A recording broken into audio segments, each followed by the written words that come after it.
1975-76चा काळ, तेव्हा हिंदी सिनेमांमध्ये शबाना आझमी या प्रभावी अभिनेत्रीचा झंझावात सुरू झाला होता. शबाना आझमी म्हणजे सुप्रसिद्ध शायर कैफी आझमी यांच्या कन्या.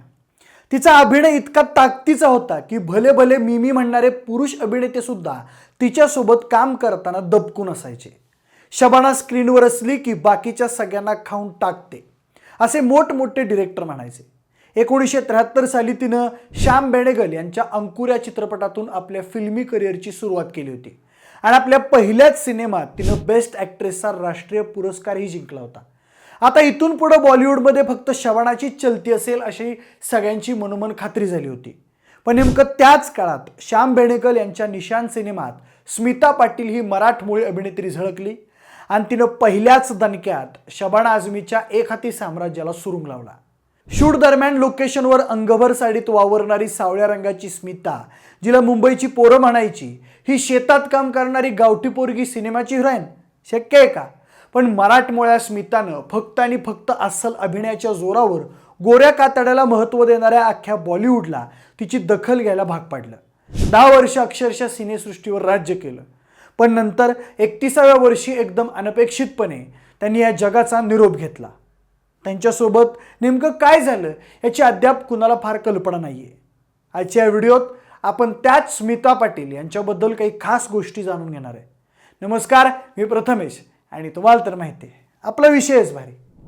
आपल्या दमदार अभिनयासाठी ओळखल्या जाणाऱ्या स्मिता पाटील यांचा जन्म 17 ऑक्टोबर 1956 रोजी झाला. त्यांच्या वडिलांचं नाव शिवाजीराव पाटील तर आईचं विद्याताई पाटील. महत्त्वाचं म्हणजे त्यांचे वडील महाराष्ट्र सरकारमध्ये माजी मंत्री होते. पण स्मिता यांनी आपल्या वडिलांच्या राजकीय ताकदीचा कधीच फायदा उठवल्याचं बोललं जात नाहीये.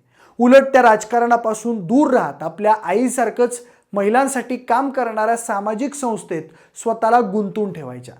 त्यांना जवळून ओळखणारे लोक सांगतात स्मिता यांना कायम स्वतःचं वेगळं अस्तित्व असावं असं वाटायचं. चित्रपटात येण्यापूर्वी स्मिता पाटील बॉम्बे दूरदर्शनवर मराठीत बातम्या सांगायच्या. तेव्हा दूरदर्शनची एक परंपरा होती, बातम्या सांगण्याआधी अँकरनं साडी नेसायची. पण स्मिता पाटील यांना तेव्हा जीन्सची भुरळ पडलेली. मग त्या आपल्या जीन्सवर साडी नेसून बातम्या सांगायच्या.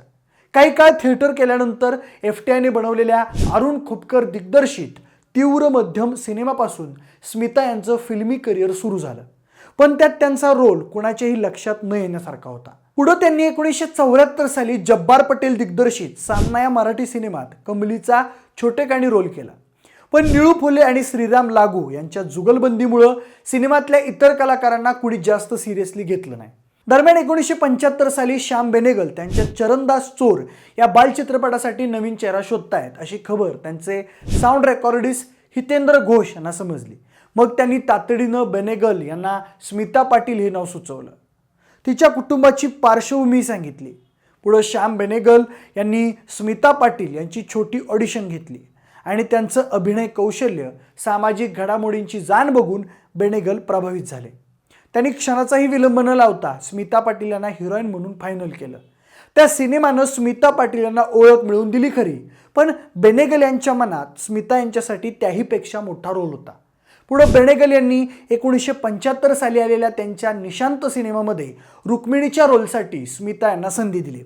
आणि काय आश्चर्य, सत्यदेव दुबे, नसरुद्दीन शहा, गिरीश कर्नाड, शबाना आझमी, मोहन आगाशे, अमरीश पुरी, अनंत नाग यांसारखी तगडी स्टारकास्ट समोर असताना सुद्धा नवक्या स्मितानं सगळं मार्केट खाल्लं. त्या सिनेमामुळे स्मिता यांच्या अभिनय क्षमतेचा दर्जा इंडस्ट्रीला कळाला. तिथं पहिल्यांदा लोकांना वाटलं की आता शबाना आझमीला तोडीस तोड कुणीतरी इंडस्ट्रीत आलंय. भलेही त्या दिसायला टिपिकल हिरोईन सारख्या गोऱ्या गोमट्या नव्हत्या, पण त्यांच्याकडे एक गोष्ट मात्र जबरदस्त होती, अभिनयाबद्दलचं डिओशन. आणि ते नाणं त्यांनी पुढच्या काळात खणखणीत वाजवलं. पुढे स्मिता पाटील 1976 साली आलेल्या विजय तेंडुलकर लिखित आणि श्याम बेनेगल दिग्दर्शित मंथन सिनेमात दिसल्या. त्यात त्यांनी एका दलित स्त्रीची भूमिका केली होती. त्या सिनेमात शेतकऱ्यांना कायम निराश करणाऱ्या दूध दरवाढीच्या समस्येवर भाष्य करण्यात आलं होतं.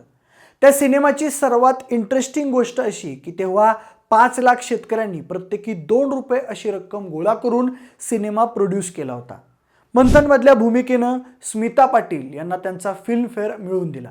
दरम्यान त्यानंतर स्मिता पाटील यांनी 1977 मध्ये भूमिका सिनेमात काम केलं.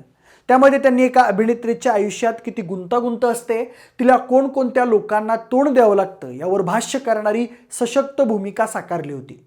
त्यामधलं त्यांच्या तोंडचं एक वाक्य तेव्हा खूपच गाजलं होतं. ते असं की हिरोईनचं चारित्र्यहनन करणं किंवा तिला तिची जागा दाखवणं आजकाल लोकांना खूपच आवडतं. भूमिकामधल्या त्या रोलनं त्यांना त्यांच्या आयुष्यातला पहिला राष्ट्रीय पुरस्कारही मिळवून दिला.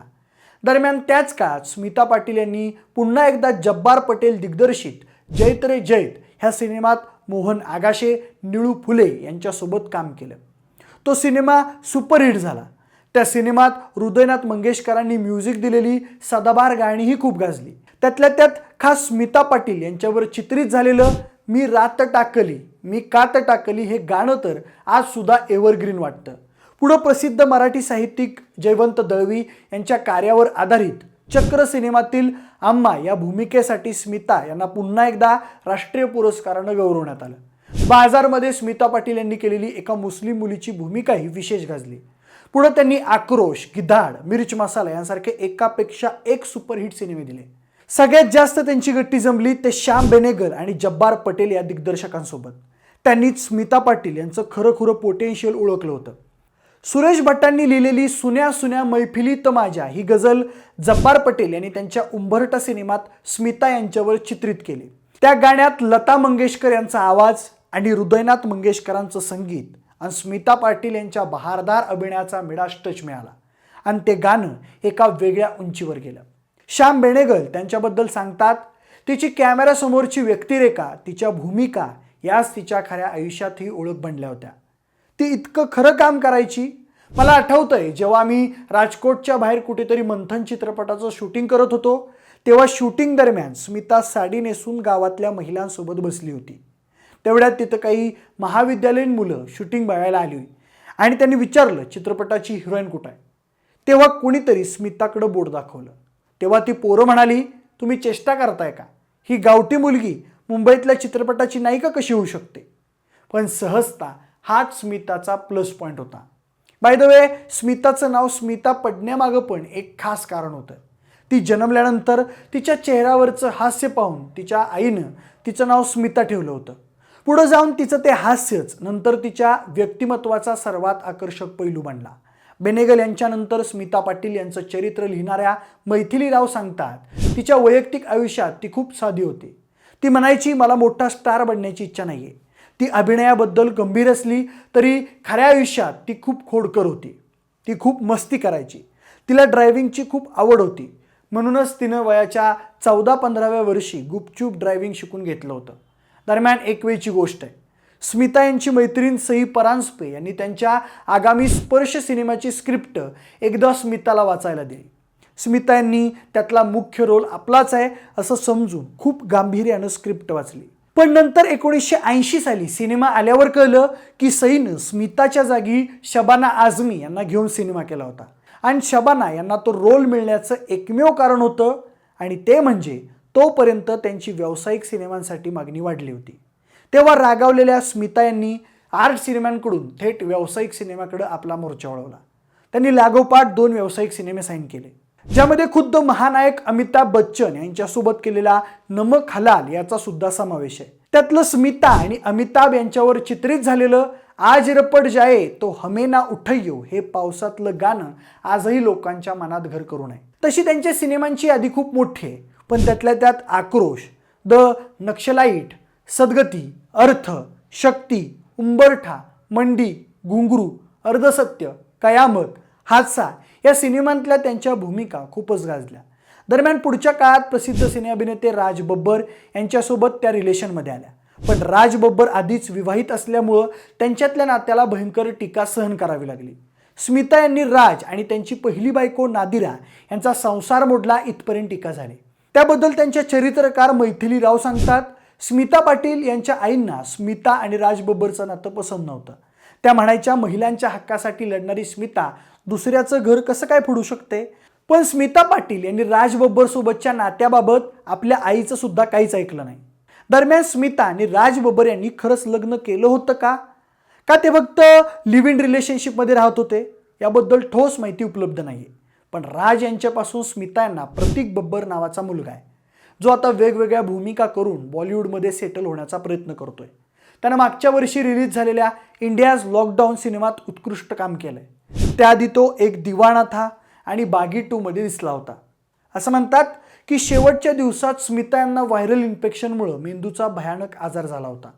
दरम्यान प्रतीकच्या जन्मानंतर जेव्हा त्या घरी आल्या होत्या तेव्हा त्या पुन्हा दवाखान्यात जाण्यास तयार नव्हत्या. मी माझ्या मुलाला सोडून कुठेही जाणार नाही अशी त्यांची भूमिका होती.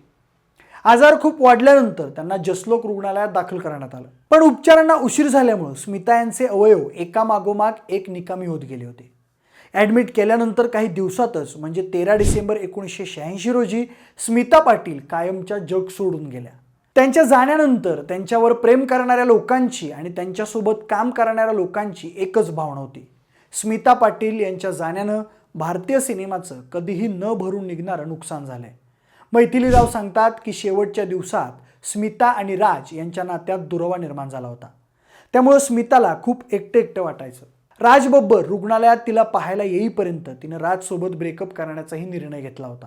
राज म्हणायचा, मी माझ्या पहिल्या पत्नीला डिवोर्स देऊन स्मिताशी लग्न करेन, पण त्यांनी तसं केलं नाही. त्याचा खूप मोठा त्रास स्मिता यांना सहन करावा लागला.